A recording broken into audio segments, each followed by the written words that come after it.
Ég greinist árið 2013 með Hodgkins lymphoma sem krabbamein í eitlunum og í kjölfarið fer í 9 mánaða meðferð, bæði lyf og geisla. Það gekk bara ágætlega. Ég hafði gott bakland, alveg fjölskylda mín var rosa flott og góður stuðningur.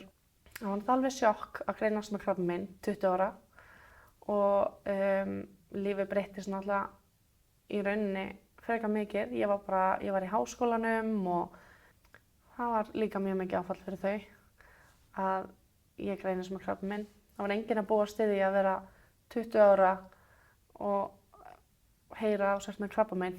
Ég held að þau hefðu haft mjög gott að því að tala við einhvern og fá stuðning líka. Ég var stuðningsfulltrúi af því að mér fannst rosalega gott að fá þennan stuðning þegar ég þurfti á honum að halda og ég vildi líka geta að gefa tilbaka.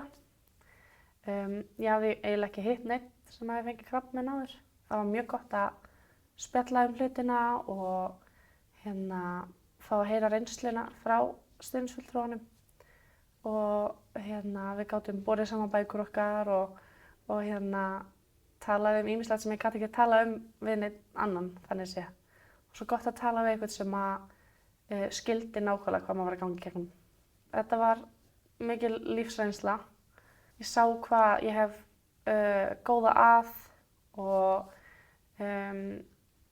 hvað maður er heppinn að vera bara á lífi og heilbrigður og ég allavega tek lífinu ekki sem sjálfsögðum hlut og ég er mjög þakklát fyrir allt sem ég hef. Litlu hlutirnir skipta miklu minna máli.